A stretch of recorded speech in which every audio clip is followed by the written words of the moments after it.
Let those sets know, but it's the same Old Testament Genesis that we blow the cartridges. Sega, Nintendo, these are the Beast Wars. Niggas just Petco. I'm a crocodile plus the wasabi when death roll ready, get set, goes and those SOS codes. War paint, fashion star. I'm the guy who does his job. You must be the other guy. 212. What's going on? I am Azrael Dicaprio. 3Gs if you know me. 1 2 1 2 1 2 check. This is correct. aka Rey Mysterio. And the man who is on my right, friends, down, right? Friends, strangelings, urban kings and queens alike. I am your weird and happy captain, the proud strangeling Jack Swift. And what's happening? What's going on, Ray? I'm good, my brother. I'm good. It's good to see you. Good to see you, man. I feel like once we started doing this, we've been talking a lot more on right and off camera. And off camera. And yet off camera. And yet I feel like we haven't had enough conversation. I feel like the topics that we have, the conversations that we have is we got enough content just talking about everyday life, man. Like, oh yeah, you know what most I mean? definitely. Oh, wait a second. Got a surprise guest coming in. Hold on a second.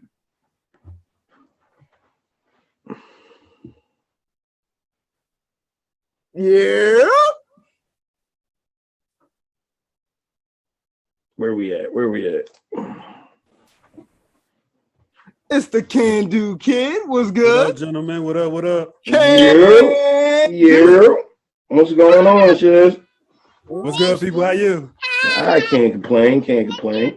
Who will listen, right? The volume is why can't I see Shizz? You can't see him? I can see you. Oh, wait. Hold on. That's my fault. Boom. Can you see him now? Nope. No? Maybe you too big. All right. You know what you could do? Click on gallery view. All right, I see what Shizz now. Yeah, you see him? Yep. Shizz. What's good? What's happening, baby? How you? Man, you know, trying to hang in there, man. Your audio is a little low. Low. Any way you could turn your mic up? Hold on. Hold on a second.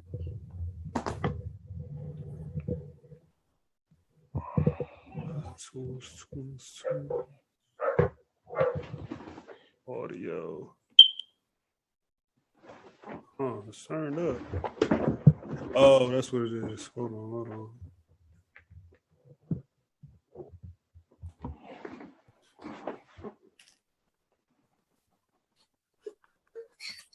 Mike. Miggity. Is that right? A little bit. Well, we just gonna rock with it. I got you. I hear everybody pretty good. Yeah, that's what I was about to say. I'm like, it's cool. I don't know why I sound low. I ain't changed nothing. No, you know what? Let me see something. Give me one more. Mike. All right, there we go. So for those of you who don't know, our illustrious guest. Oh, not illustrious. You must be the other guy. Is the Can Do Kid? Can I get one more Can Do from the Can Do? Yo, so I love that. I don't plug my outside endeavors on this show very much outside of rap, but I would be remiss if I didn't mention how important the Beat Connection podcast is to me right now. And it's because of that man right there. How important it is to the conception of this podcast? So I was getting there. So for those of you who don't know, Shizz, the Can Do Kid, myself, Alexa Gold, the Golden Goddess, we have a podcast called The Beat Connection where we break down hip hop records and the records that they sampled. This podcast came to conception through Shizz and Alexa, and they asked me to come aboard to add an extra voice. Man, you can tell them we begged you. You can tell them.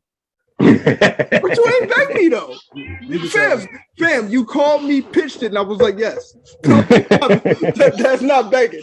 Nah, that's literally how the conversation went. No, it was literally like, yo, who this? It's Shizz. Oh, yo, what's good? So I got this podcast idea. What's going on? Oh, I'm in. Like that's exactly. It was. You didn't have to pull my leg at all. Right. One of the most beautifully technical podcasts about music I've had the privilege of listening to. You know what? You guys get so deep and not to cut you off, but I really appreciate that because, like, I told Reed before I even wanted to come on here, I didn't even want to talk about our stuff. I didn't want to take away from what it is that we got going on right. Right, but I'm a fan. But I appreciate hearing. You know what I'm saying? Because you know, I always say we don't need gratification from anybody as long as you love and enjoy what you're doing. But it's always so dope to hear from like your peers and contemporaries or whatever cast is in the hip hop and music and all that to be like, yo, we enjoy what it is that y'all doing. So I greatly appreciate that, brother. I really do. Oh man, it's a joy when you guys started because I've been here since the conception. So when you guys started, I was like, this is going to be something. I was like, this is really it's educational, it's entertaining, it's funny. You guys have good takes. Like it's the complete package in a listening experience. Like, and I did a lot of like when I was working a 9 to 5, I did a lot of listening to podcasts. So I feel like I am the demographic. Like I am the demographic. Yo, I have no idea about this podcast world, yo. All of this is new. It's brand new. It's brand new. Honestly, just to be 100, yo, I hated it all. Just to be real, I hated it all. Word. Me too. And now, you know what I'm saying? Look at us, you know what I'm saying? We doing our thing. So it's good to see from somebody that's new. It's good to see a lot more representation, I should say. Right. Yeah, I agree with that wholeheartedly. What Jack was alluding to though was and I think I might have told you this in private, but I'll say it here. Jack hit me and was like, yo, you guys really have something. And he was trying to push me into doing a different podcast, not to stop the B connection. He wanted me to do both. Right. He was like, your perspective and your intelligence is enough to carry you over if you want to talk about something outside of music.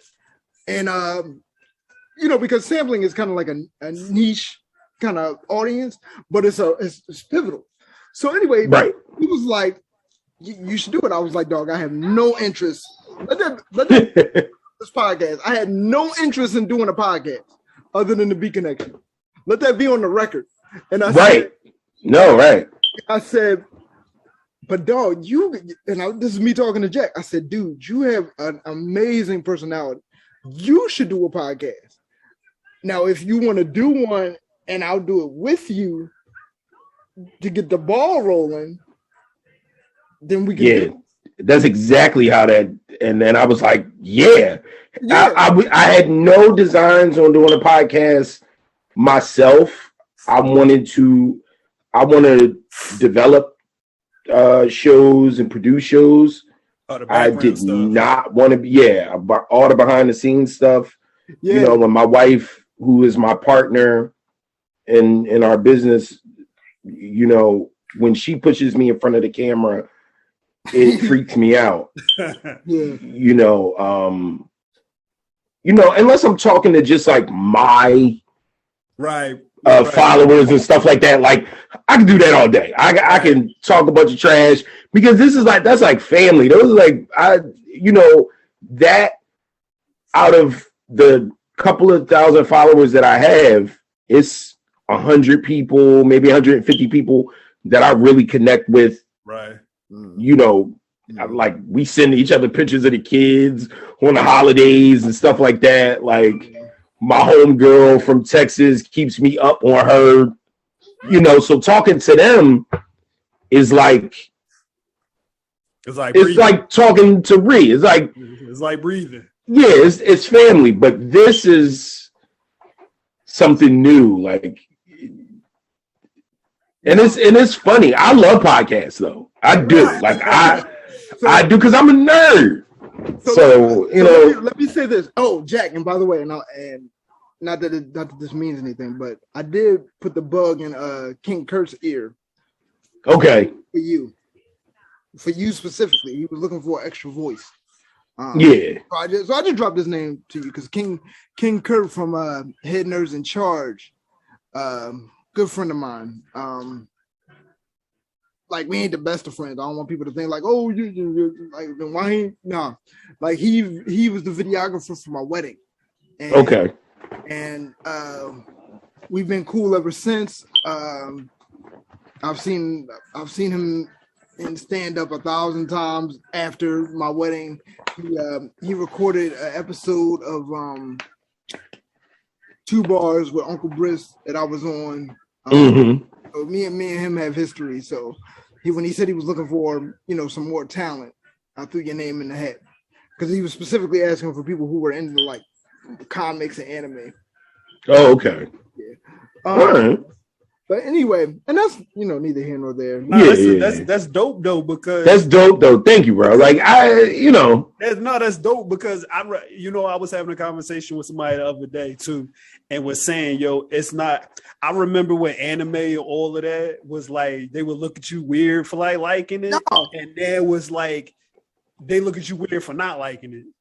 You know what I'm saying? So well, what it is, I think, with the advent of social media and that's a good point. I know coming back to audio, because audio is so passive. Like video really isn't a passive thing, but audio, passive entertainment, like talk radio before there was podcasts. Right. It like things of that nature, and then plus with YouTube and like all the stuff on geek and nerd culture. Yeah. So I feel like it's not that it's necessarily accepted. I mean, we all still from the hood. People still. No, I'm still considered a weirdo. No, you know what I mean? Exactly. That's what I'm saying. What it is one of the themes on this show specifically is tribal behavior. Right. Yeah. It's easier to find your tribe now. It's now, right? Exactly. Yeah, it's much easier to find your tribe now. So if the homie down the block thinks you're weird for watching, Avatar, you can go on. You can go on social media and find your tribe. Find 1,000 people that's like, yo, I saw that episode too, and you end up breaking the whole thing down. Like right. Excuse me. But Shizz, how much time do you have? We rocking. All right, cool. So that's what's up. So one of the reasons that we did you say hey baby girl? Hey baby.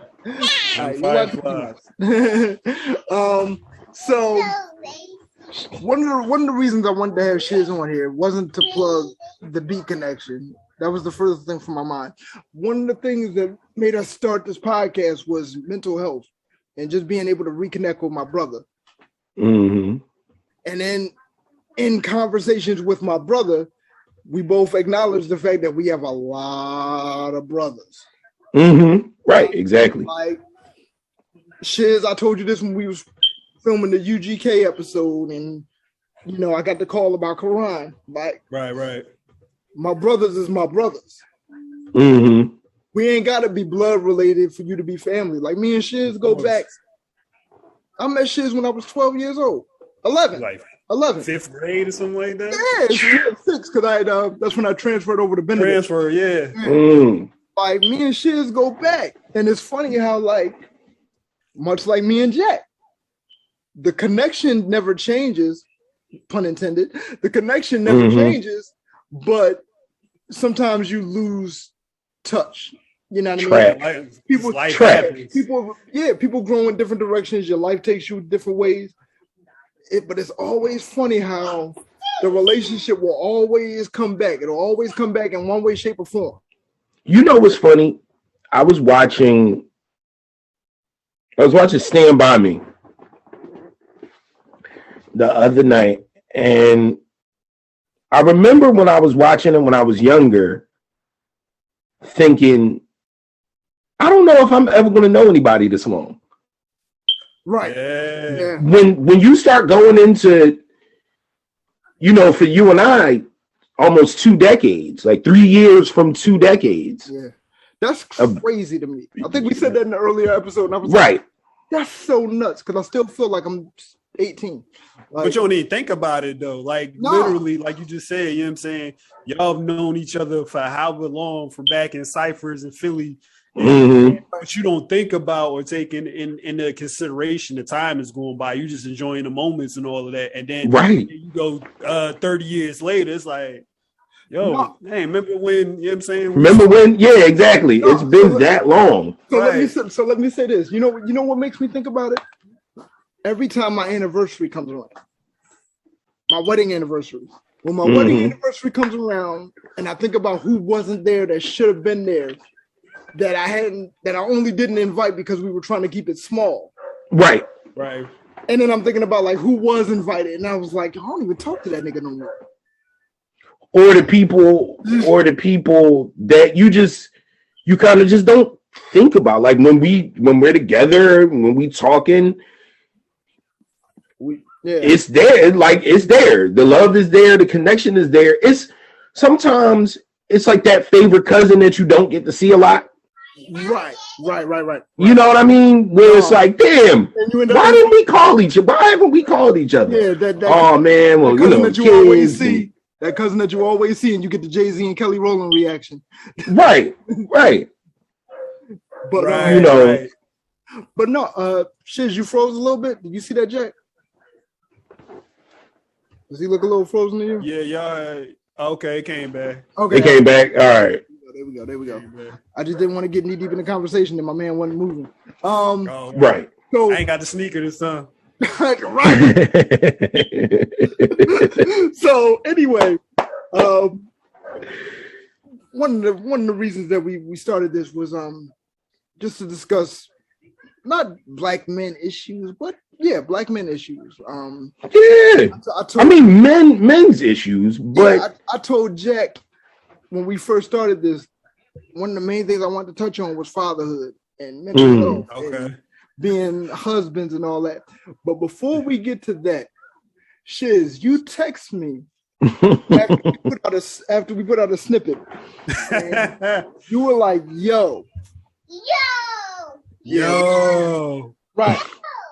All right. You were like, yo, I got to send in with y'all. Y'all were having a conversation about villains and anti-heroes that I just wanted to get in on. Do you remember what was said that made you feel like you wanted to contribute? Well, so first of all, let me say this, right? Let me get this part out the way. Again, Ree, Jack, appreciate the both of y'all for you know what I'm saying, for agreeing to bring me on and let me sit down and most definitely. Because you know what I'm saying, just as easy as y'all said, y'all could have easily said no. You know what I'm saying? Right. So I really appreciate it, genuinely. And I did really want to come on and sit down with y'all. I felt like I had to like read the thesaurus and dig in the encyclopedia real quick. I'm gonna try to keep up with y'all education, you know what I'm saying?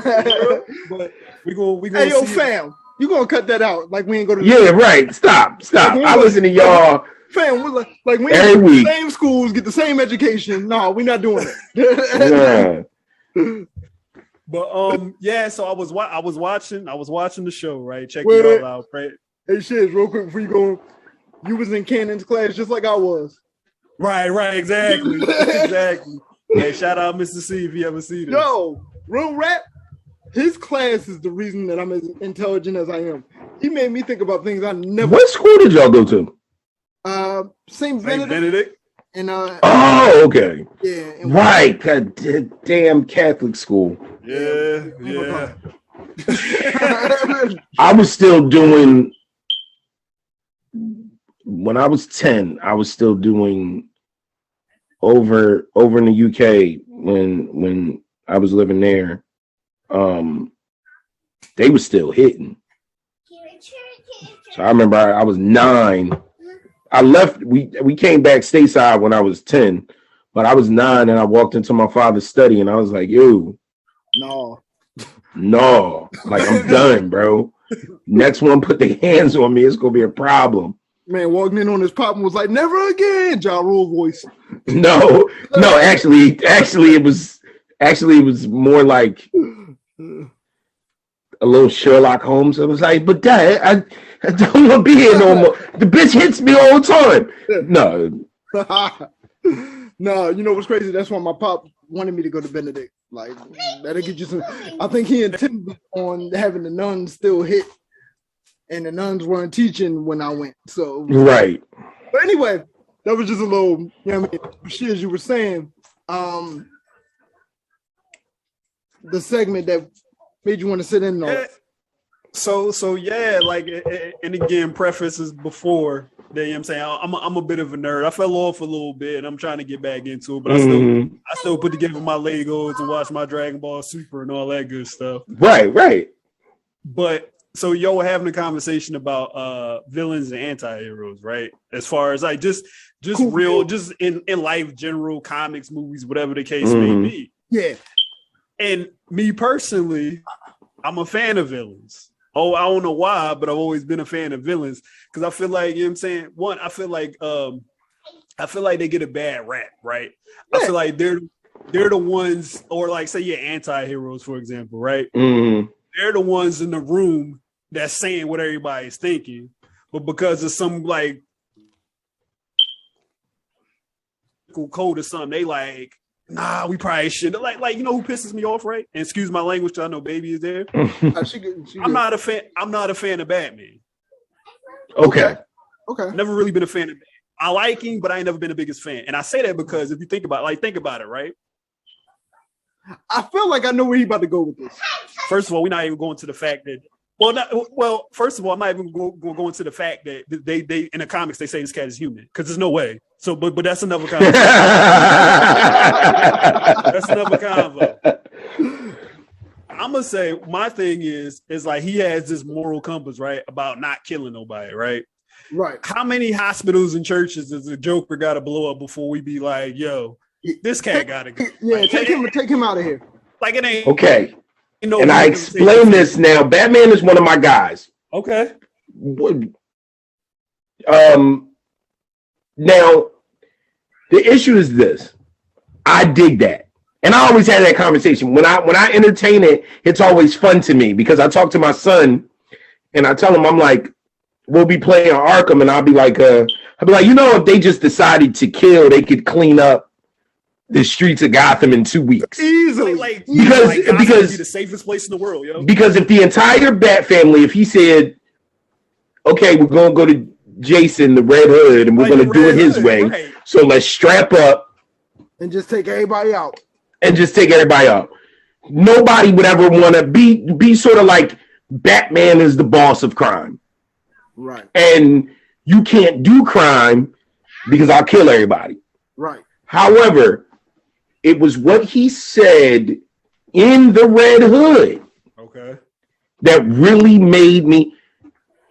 Batman is acutely aware that something's wrong with him. He knows. Right. He has said it to Wonder Woman. When Wonder Woman first came to our shores and she was digging him, he was like, "You're an immortal princess And I'm a rich kid with issues, a lot of issues. Yeah. So he understands that. And what he said was it would be too easy. And then I would never stop.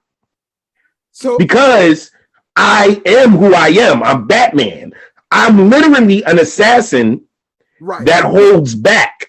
So wait. So I'm glad that you said that, because I feel like with Batman, and I had no idea we would get this deep into it. But anyway, with Batman, they being media, they label him a superhero. He is a superhero. He's not an anti-hero anymore. You stepping on me. Oh, sorry. But no, my bad. No. But that's the point. That's the point I'm making. He's an anti-hero. And you know what? I'm glad you said that, because things have changed. Because we talked about anti-heroes and cool heels in the episode. Mm-hmm. Steve Austin was an anti-hero first, and then he became a full-fledged babyface. He was a babyface by his standards, but he wasn't the cool heel anymore. Right. When I first saw Stone Cold, it was when he cheated in the Royal Rumble. Right. And that was the coolest shit in the world. And we all just sat there and laughed. No, listen. Let me go ahead. Cool. No, I'm just saying they weren't rocking with him because, like, granted, yeah, he was cool. He had the appeal about him, but Cass was like, oh hell, he catching Coors Light in the corner. You know what I'm saying? He cussing out the boss. He's stunning Vince McMahon at least 3 times a week. And the show only come on twice a week. So before that, excuse me. Before that, think about it this way: King of the Ring, 1996. He beats Jake Roberts. Jake Roberts is a reformed alcoholic who is sharing scripture in his promos because his religion was how he was able to find sobriety. Right. I remember that. I remember when Jake the Snake got all religious. Austin 3:16 was basically telling Jake Roberts the STFU about his Bible thumping. Mm-hmm. That's right. That's not what a hero does. By definition, you're the villain. So check this out. Batman was an anti-hero at one point. Yeah. Because Batman will break your bones and Batman will torture you. Yeah. See, that's what people don't dig. Like, Batman will bust you up. No, Batman is within an inch of your life. Yeah. No, that's real talk. Like, do you dirty, you know, and has no problem with like stabbing you through something and then like twisting it. Just not nothing that's gonna, you know. But that's and even that is an extreme form of Batman now. You gotta find that in like Elseworld comics. Okay. Right. The main continuity, he don't even get down like that because he's PG-13 now. Yeah. And see, and I'm glad you said now, because part of that is I don't know if him being commercialized. I almost didn't want to say it. And repackaged and prepackaged and yeah. I mean, how many Batman movies have we had in the last decade? Man, I was just saying to my mom the other day, if I see Bruce and Martha Wayne get killed one more time, yo. No, listen, they treat Batman like it's a Bond movie, but they keep just telling you the origin story over and over again. Right. Yeah. Tripping, like, but listen. The Dark Knight trilogy is the standard for me. I don't need to see another. Not the standard, because Michael Keaton is still the best Batman to me. But in terms of storyline, I feel like Christopher Nolan really nailed it. But see, what you don't understand is this ain't about you, Ree. That's what you're not understanding, bro. Yeah. This not about you. It's not about me. When it comes to that, it's monetization, commercializing. No. Oh no. You're talking about the Muslim Jew shit that's going on. Oh, excuse me. The Muslim Jew stuff that's going on between DC and Marvel. You gotta understand. Okay, I see where you're going. And now Disney and Warner Brothers have picked that fight up. Yeah. They picked it up back in the day because back in the day when Marvel couldn't get right. Yeah. And now with the Flashpoint Paradox, with the new Flash movie that's about to come out, they're going to be on an even playing field. Yeah. Marvel actually opened itself up to be vulnerable with the multiverse. Yeah. But that's some deeper nerd stuff. We're talking about a specific thing. Go ahead. Because all of that makes sense. And I always say, like, for example, like you have DC and Marvel. DC, to its credit, right? Their movies, for me, and I can only say it for me, their movies have been underwhelming. I should say. Right. Well, now you have to remember there was an entire era before we had all of these extended universes where the DC movies, Batman, Superman, would kill a Marvel movie. Marvel couldn't get right. Marvel was the sick man of comic books. Well, the problem with Marvel was because at that, like this particular point in time, they was going broke, selling everything. Exactly. They sold all the properties, all the good stuff. They sold off Spider-Man. Right. They sold off the Hulk. They sold off. Right. Because Avengers is not an A. It wasn't even. It's a B. No, real talk. Originally, it's a B. The Avengers were not an A comic team. Right. Nobody was rocking with the Avengers as a whole. As a whole, it would be Cap, fans of the Hulk, fans of Iron Man. But as a whole, nobody was like, yo, what are the Avengers getting into next? But I feel like I said, with DC, outside of the Michael Keaton Batmans, the Christopher Reeve Superman's probably up until like part 2, because the joint was, I think part 3 had Richard Pryor, and I want to say, remember, they was still kind of on the same playing field because you had Nolan coming out at the same time as Iron Man. Right, you dig me? But even on that same breath, right, I wasn't a fan of the Iron Man movies. I didn't care for them. Number one, I loved.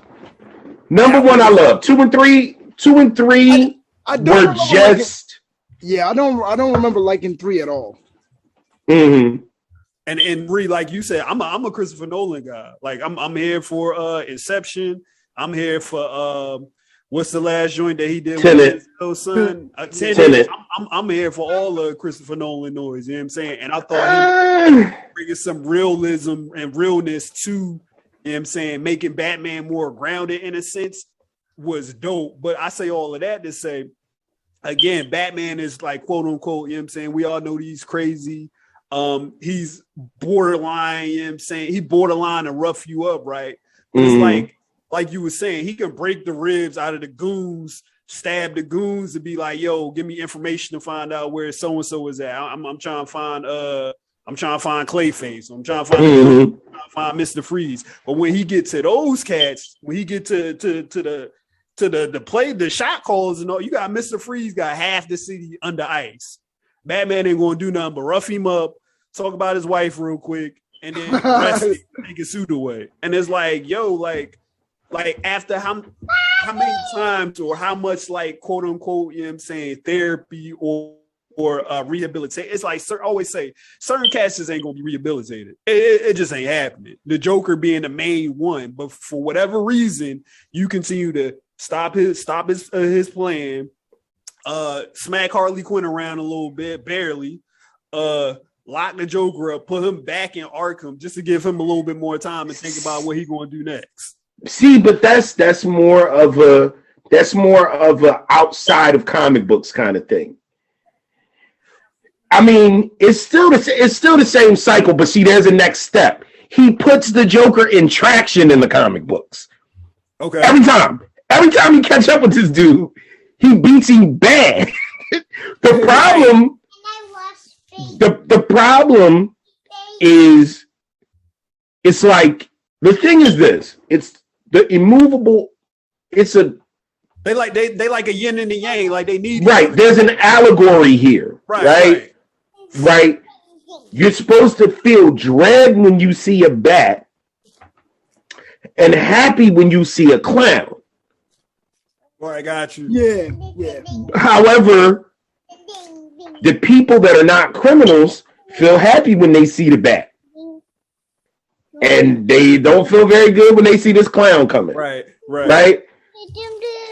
But the thing about it is, it's like, if I can kill him, which I should visit every pain he has ever placed upon anybody, and especially the people I care about.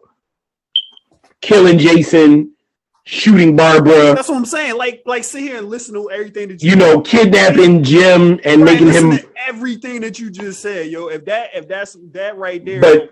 But look what happened when Batman. But they showed you already. I know, Shizz, you said you haven't been up on it. They have showed you recently what happens when Bruce gives in to his machinations. You heard of the Batman who laughs? Okay, I'm with you. But that's like a totally different, you know what I'm saying?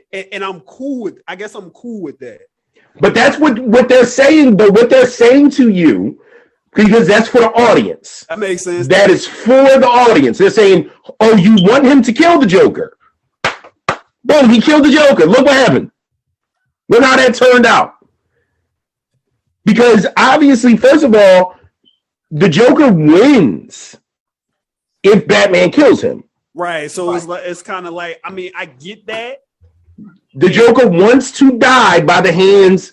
He wants to die laughing at the hands of Batman. Right. So all that control that Batman, aka Bruce Wayne, has, right? As far as like, I can beat you into a life of you. To an inch of your life, right? Just an inch. I ain't gonna give you no more than that, right? So I have some kind of control enough to know what it is that I'm doing. So why is it like I can't just oblige what the Joker is talking about and be done with, like, the property value? I always say whenever I watch any Batman movie, like the property value out there that's got to be a buyer's market out there, because like, who wants to go out there to Gotham City to live, yo? Like, we could probably get a Wayne mansion out there for like $10. Because who wants to be out there, right? Batman in all of that. In where Bruce lives in the Palisades of Gotham. Right. It's actually a very nice place. But that's another thing that they've brought in over the years, is like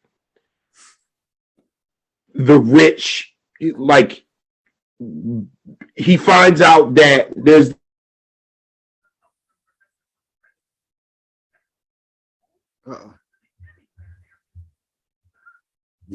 society in Gotham, and it's all the rich. And the reason, so he found out that like Ra's al Ghul was kind of right.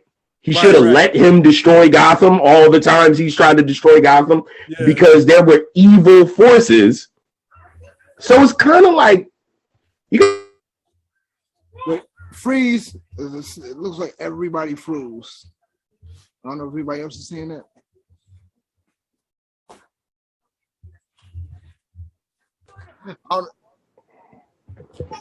So you were saying Ra's al Ghul?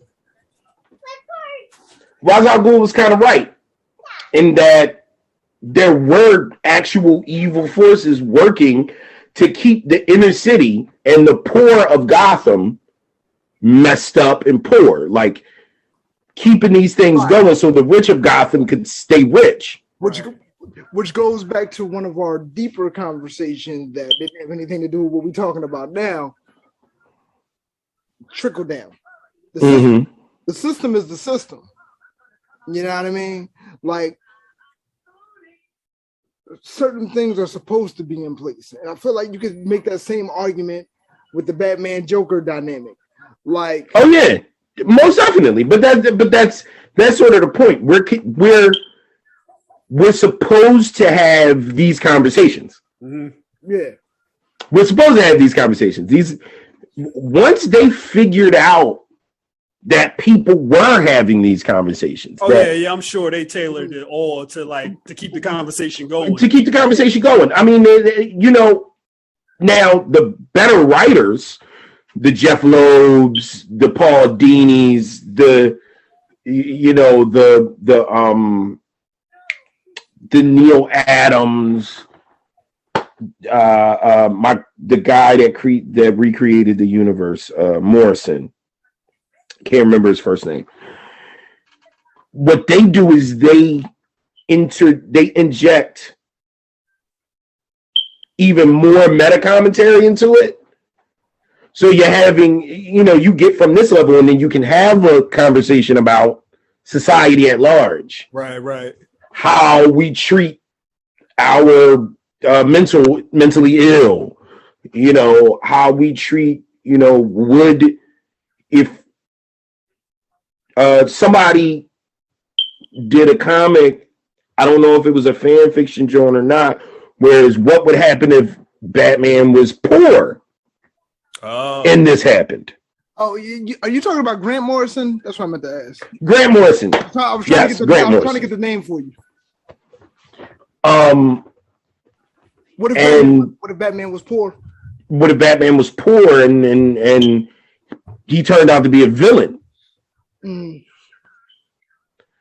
And it just all right. So when we get into go ahead. Hold that thought, because you just give me an excellent point to why Sean might side with villain, and it's kind of like an issue that I have with most heroes, not all, most, but it's almost like, in some way, shape, or form, most heroes are kind of trying to keep the status quo of the system wherever it's supposed to be for the system.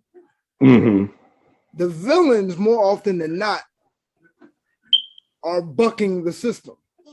And that's why people who are from our background tend to look at the Joker like, yeah. Or you look at Thanos, and you say, well, no, Heath Ledger's Joker was right. I mean, Batman is the villain of that story. In The Dark Knight, Batman is actually the villain of that story. This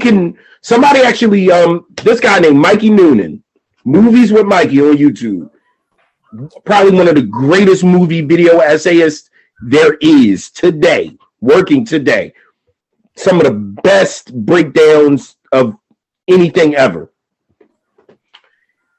He did a joke where he was like, I will explain to you why Batman is the villain and the Dark Knight and the Joker is the hero. No, you can listen to the dialogue and understand that, because the Joker, as maniacal as his ways are, in that movie, he's representing the oppressed. Right, and you have to say Ledger's Joker. The more terroristic, the more, I call him, the jihadist clown. Yeah, when you mentioned the Dark Knight, I know that it was kind of unsaid that we were talking about. Yeah, Joker. Right. Phoenix's Joker is more of proto Killing Joke Joker. Yeah. Because if you take the Killing Joke into consideration, what the Joker has always said is, Ledger's Joker set this up. Remember, he told he actually told two different stories. Remember, he told two different stories about his scars? Yeah, about scars, yeah. All right. Now that comes from the comic. That comes straight from the comic books. Real quick, y'all keep talking because this is great content. Y'all keep talking. I gotta stop. So he tells the one story, he tells another story. That actually comes from the Killing Joke. And in the Killing Joke, in the beginning, he says, well, sometimes I remember it one way, sometimes I remember it the other way. If I had a backstory, I would rather it be multiple choice. Right. And I think that's dope. So with Joaquin Phoenix's Joker, is if you're watching the movie, you realize that he's retelling this to his therapist at the end of the movie. Mm. He's an unreliable narrator. You know that because homegirl, the black girl, was not actually his girlfriend. He didn't have that relationship with her. Right. So there are other things, and then if you're paying attention to when he kills the guys in the subway, he fires 10 times with an 8-shot revolver. Mm.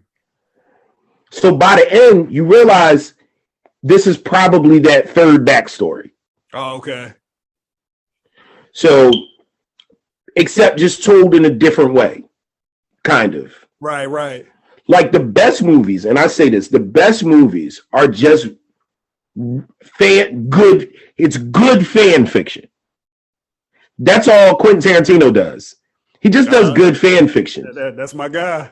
He recreates, he takes different scenes from different movies that he loves, recreates them, and tells them in a different context to make his stories.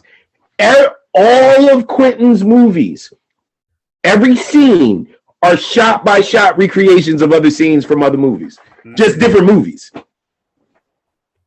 So, you know what's funny? Because even though I stepped away, because I think my surprise for Jack is about to get delivered. I've noticed that about Quentin Tarantino's movies, and he doesn't deny it. No, he says that.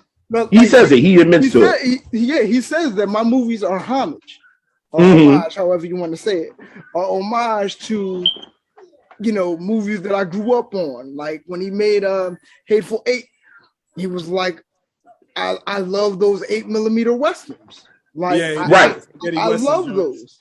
And what he does is, so he'll go, all right, let me go back to all the movies that I love in this genre. And he starts taking scenes out of every genre, and he throws his movie together. And he does it with the music too. Right, exactly. With the movie, yeah, exactly. He does. And I think that the best, some of my favorites, all come from, or at least have some background in comic books. Kevin Smith, Quentin Tarantino, Neil Adams actually went the other way. He went from movies. He directed Commando. Okay. And he directed something else. And then he went over to comic books because he couldn't get any more writing and directing credits in Hollywood. And then 20, 30 years later, his creations are constantly being recreated. Right. Because my problem with Batman movies is they only ever use the same 3 comic books for reference. I know. I hate that so much. They use The Long Halloween. Right. Yeah. They use Killing Joke. And they use The Dark Knight Returns by Frank Miller. You know what I mean? They only use those 3 as a reference. And you know what? I'm glad you said that, because I feel like that's what DC's issue is currently. Like, they only use the same comic books. Yeah, the lack of creativity in story arc for your movies. You got, how long has DC been in business? So you got all these stories that you could be pulling from, but instead of trying to tell a good story, you're trying to monetize. You're trying to monetize, which is ironic, given that Heath Ledger's Joker was saying how evil moneymakers can be for the right. You know what I mean? So I don't know. Well, no, you know what?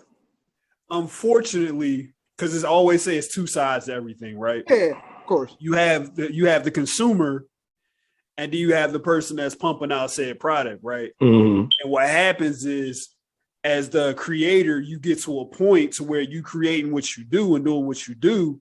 But now, once we get up to the point where the consumers, now we kind of meet halfway. So now it's kind of like, yo, like we seen the prime example with the Snyderverse cut. Hey, this is what we wanted. This is what y'all gave us, which was cool. We appreciate it, but this is what we wanted. Well, Shizz, I'm about to add to that. Go for it. We found that with Disney. People can say what they want about Disney. Correct. But what Disney did was they looked at these comic book guys, these weird guys, right? And they said, goddamn, did you know that they all had movie credits? This guy is a writer for this movie. This guy was a director in this movie. They had to keep going back to comic books to eat. Right. They didn't want to stay in comics. Right. Yeah. There were so many of these guys that were in Hollywood and had to go back to New York to the offices of DC and Marvel. It's funny to survive. It's funny. Wait, hold up, Dave. Hold up. Go ahead. So Marvel Studios are these guys that are working on these movies are the creators of the comics.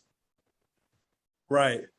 You know, and then even when they bring the directors, if you've noticed, every writer director that they brought in that doesn't come from the comics, they make them go through a thing where you have to write your own comic. Coogler has his own comic. Waititi has his own comic. The Russos came from comic books. Right. So you know what I mean? So I said that for years. I said there's no reason. So when you're making a movie, you do storyboards, right? But why wouldn't, as a creator, right? If I'm jumping into a genre of, you know what I'm saying, like creating a comic book movie, and not saying that they don't, but it's like, why wouldn't they take an invested interest in researching or like, because they don't care, Shizz. Yeah, that's what I was about Shizz, that information is out there. Superman lives. Okay? Kevin Smith was going to do a Nicolas Cage Superman movie. Okay. The producer of the movie was like, I don't get it. That. Yeah, I seen that. The producer of the movie was like, I don't get it. Superman, he's kind of gay. I think he's a F word. You know what I mean? Like, and so he was like, Superman can't fly. Superman can't wear a cape. Superman shouldn't come from Krypton. It was like, what? Because he didn't understand. That's the problem with Warner Brothers. They still don't understand. Yeah. Disney said, okay, we don't understand, but we're going to write you a Kevin Feige, who used to be an editor at Marvel, editor-in-chief at Marvel. Kevin Feige, you're going to run this because you've also worked at Disney for long enough. So you're going to make these moves. You put the people in place.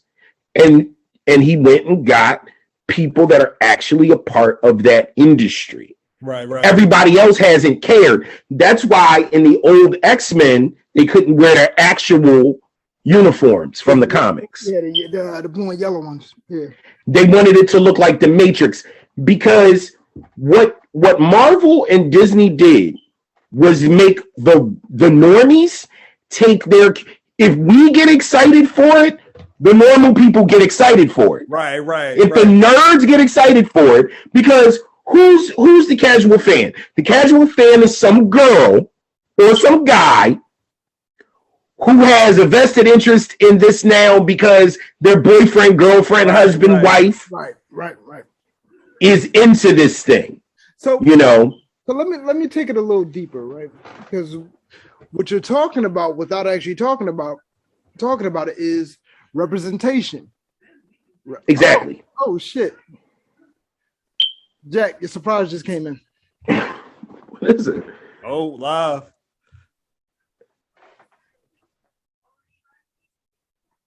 Oh, look like you want to go grab it or?